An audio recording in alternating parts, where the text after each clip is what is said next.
जय श्री राम। बहुत बहुत स्वागत करता हूं आप सभी का एक बार फिर से अपने YouTube चैनल पर। मैं पंडित आशीष शर्मा।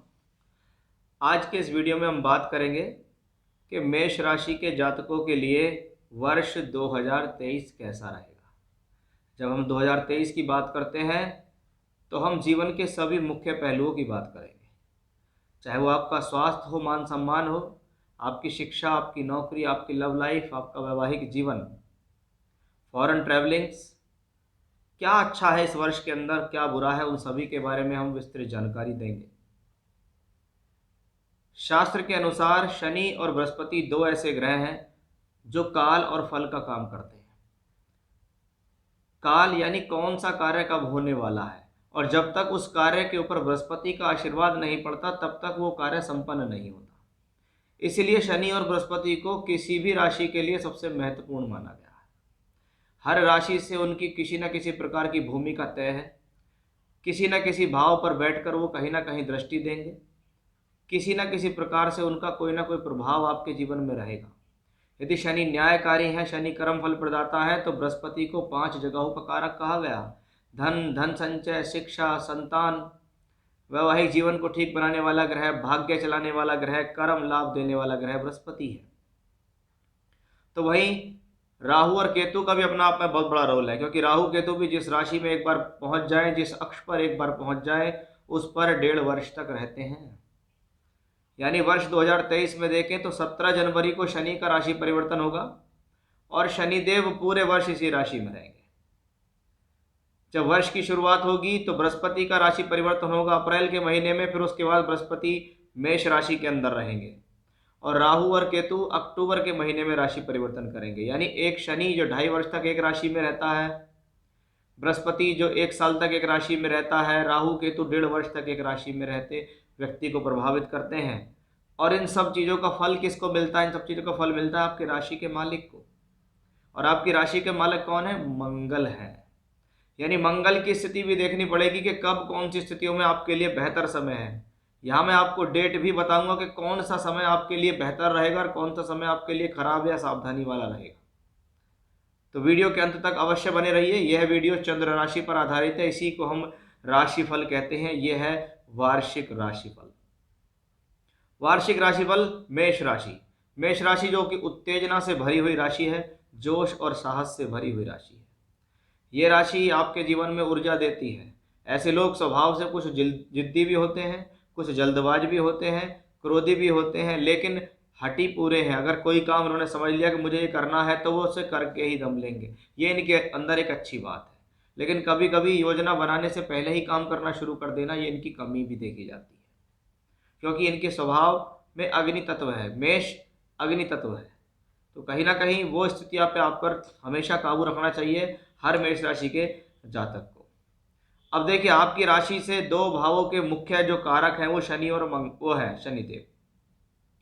क्योंकि शनि आपकी राशि से दशम 10th हाउस, एकादश 11th हाउस दोनों के भूमिका निभा रहे हैं। यानी शनि यहाँ पर दोनों की जिम्मेदारी पूरी करेंगे। अगर वो 10th हाउस के मालिक हैं तो 10वां घर आपका कार्य क्षेत्र है।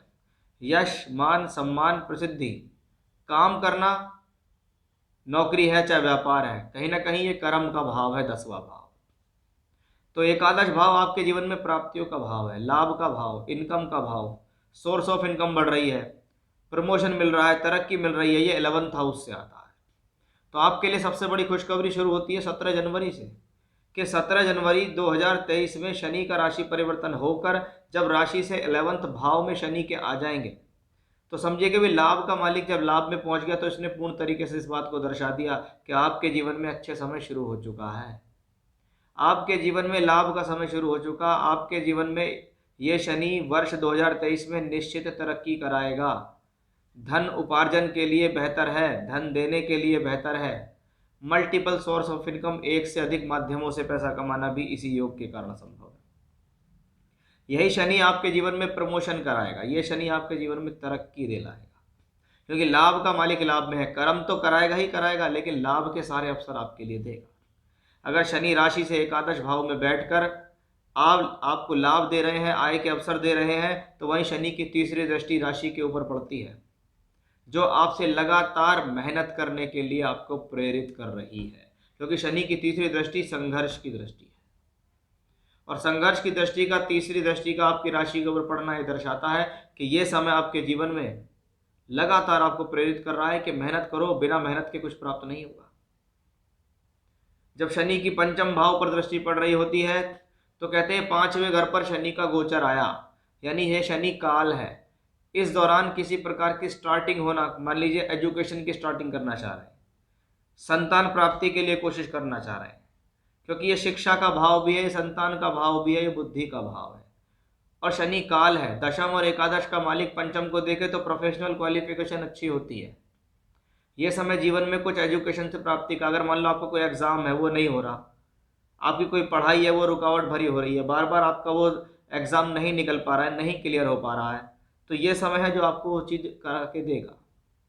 इस शनि की पंचम भाव पे दृष्टि लगातार बता रही है कि यह समय संतान प्राप्ति के लिए उचित समय है, आपको ट्राई करना चाहिए, क्योंकि शनि काल के रूप में पंचम भाव पे दृष्टि दे के आपके लिए फलीभूत होंगे।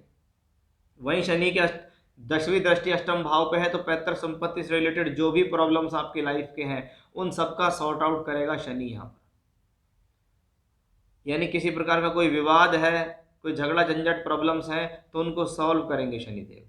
अष्टम पे दृष्टि है तो आपको साधना में ले जाएंगे शनिदेव, आपको शिक्षा कराएंगे, गहन शोध कराएंगे, योगा में, प्राणायाम में, अध्यात्म के प्रति आपका रुझान जाएगा। शनि इस वर्ष वक्री भी होंगे, ये ध्यान रखिएगा, आपके 17 जून से 4 नवंबर तक शनि वक्री होंगे, लेकिन इसका आपकी राशि पर कोई खासा प्रभाव नहीं पड़ने वाला, क्योंकि शनि जब वक्री होंगे तो वो इसी राशि में वक्री होंगे। तो आपके लिए एक अच्छी स्थिति शनि देने जा रहे हैं, इसमें कोई भी संदेह नहीं है।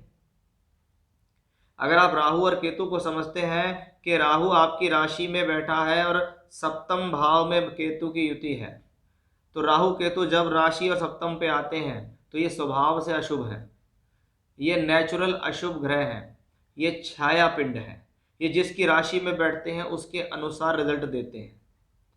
अगर ये ग्रह राहु मंगल की राशि में है तो आपको उत्तेजना और जोश में कमी नहीं मिलेगी, साहस से आप भरपूर रहेंगे, लेकिन ये ग्रह आपको जिद्दी भी बना सकता है, ये ग्रह आपको जल्दबाज भी बना सकता है, ये ग्रह आपकी जल्दबाजी की वजह से आपका नुकसान भी करा सकता है। आप किसी भी बात को पकड़ के बैठ जाएंगे, अड़ियल रवैये के हो जाएंगे, उसका आपको यहाँ विशेष तौर पर ध्यान देना ही होगा।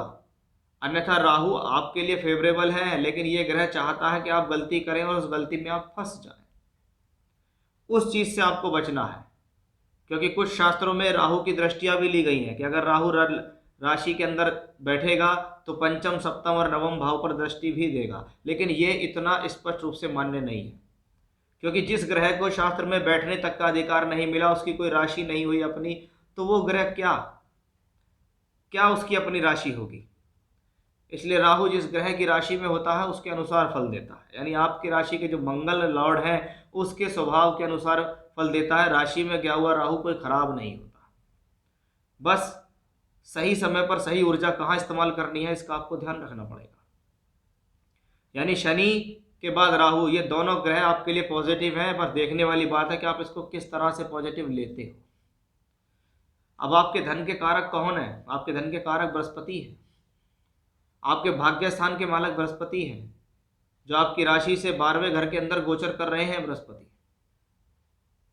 अब ये बृहस्पति जब राशि से 12वें घर के अंदर गोचर करेंगे तो द्वादश भाव से संबंधित ज़्यादा फल मिलेंगे। भाई भाग्य बनाने के लिए यात्रा, भाग्य बनाने के लिए भागा दौड़ी, भाग्य बनाने के लिए दूर स्थान पर जाना, परिवर्तन करना, ये सब बृहस्पति दर्शा रहे हैं। बृहस्पति यहाँ अप्रैल के महीने तक आप देखिएगा कि 22 अप्रैल तक बृहस्पति इसी राशि में रहने वाले हैं। 22 अप्रैल तक बृहस्पति का ट्रांजिट राशि से 12वें घर में रहेगा, तो क्या करना है? इन्वेस्टमेंट पर ध्यान देना है, व्यर्थ के खर्चों से बचना है। कहाँ इन्वेस्टमेंट कर सकते हैं? प्रॉपर्टी पर इन्वेस्टमेंट कर सकते हैं, क्योंकि बृहस्पति 12वें घर से बैठ के पंचम भाव पर, पंचम दृष्टि चौथे भाव पर डालता है। ये समय राइट टाइम है प्रॉपर्टी में इन्वेस्टमेंट करने का, कि अगर किसी भी प्रकार का प्रॉपर्टी, भूमि, जमीन, जायदाद, प्लॉट से संबंधित कोई भी काम आपको करना है तो इस बृहस्पति की दृष्टि आपको फलीभूत होगी। जब तक 12वें घर का बृहस्पति रहे आप अपने स्वास्थ्य का ध्यान रखें, व्यर्थ की उलझनों में ना फंसे, क्योंकि बृहस्पति 12वें से बैठ के छठे भाव को देखता है। ये वो समय होता है जिसमें जीवन में व्यक्ति उलझनों में फंस सकता है, अपने पैसे को गलत जगह इन्वेस्टमेंट कर सकता है, अपने गलत खान पान, गलत अनुशासन या गलत दिनचर्या की वजह से उसका स्वास्थ्य खराब हो सकता है। इसका भी आपको विशेष तौर पे यहाँ ध्यान देना होगा। अब ये बृहस्पति कब परिवर्तन कर रहे हैं? 22 अप्रैल को। 22 अप्रैल के आते ही बृहस्पति आपके लिए बेहतर, क्योंकि सबसे पहली बात राशि के अंदर ट्रांजिट करेंगे, मंगल की राशि मित्र की राशि में ट्रांजिट करेंगे। और अब आप देखिए कि भाग्य का मालिक राशि में बैठ के वापस भाग्य स्थान को दृष्टि दे रहा है। इसका मतलब आपका भाग्य चमकेगा, आपके भाग्य के अंदर आएगा एक जबरदस्त उछाल कि अब मेरा भाग्य मेरा साथ देने लगा, अब मेरी एजुकेशन अच्छी हो रही है, अब मेरी हायर एजुकेशन अच्छी हो रही है, अब मुझे एडमिशन मिल रहा है। क्योंकि जहाँ शनि की दृष्टि पंचम भाव पे है तो वहीं बृहस्पति की दृष्टि भी पंचम भाव पे है। यानी ये समय शिक्षा और संतान दोनों के लिए बेहतर। यानी वर्ष 2023 में अप्रैल के बाद देखें तो अप्रैल से दिसंबर आपकी विद्या, आपकी शिक्षा, आपकी बुद्धि सभी के लिए बहुत बेहतर रहेगा। यही वो समय होगा जो जीवन में प्रेम संबंधों के लिए अच्छा है। यही वो समय आपके जीवन में जो शादी से संबंधित स्थितियों को पूर्ण करेगा। यानी ये ग्रह विवाह कराने में भी सक्षम है वर्ष 2023 के अंदर मेष राशि के जातकों का। जिनकी शादी हो गई है उनको संतान देने में सक्षम है, जो एजुकेशन में है, जो शिक्षा कर रहे हैं, उनको शिक्षा बेहतर कराने में सक्षम है। बृहस्पति के नवम भाव की दृष्टि भाग्य को लगातार प्रबल बना रही है। लेकिन जहां पर बृहस्पति मंगल की राशि में है तो वहां राहु भी है, और राहु 30 अक्टूबर तक इनके साथ रहेंगे। यानी 22 अप्रैल से 30 अक्टूबर तक गुरु राहु का दोष, गुरु चांडाल दोष बनकर चलेगा आपकी राशि के अंदर। यहाँ राहु बृहस्पति के ऊपर अपना प्रभाव जमाने की कोशिश करेंगे, क्योंकि राहु बृहस्पति चलेगा सीधा, राहु चलेगा उल्टा। और जब राहु और बृहस्पति एक दूसरे के निकट आते चले जाएंगे तो आपको क्या है, आपको मति भ्रम से बचना है, बुद्धि भ्रमित होने से बचना है, क्रोध से बचना है, अनुशासन में रहना है। क्योंकि राहु आपकी मति को भ्रम करने की कोशिश करेगा, आपके व्यक्तित्व पर प्रभाव डालने की कोशिश करेगा, आपके विवेक को खराब करने की कोशिश करेगा। क्योंकि राहु बृहस्पति को ग्रहण लगाने की कोशिश कर रहा है। और बृहस्पति कौन है? समझदारी का प्रतीक।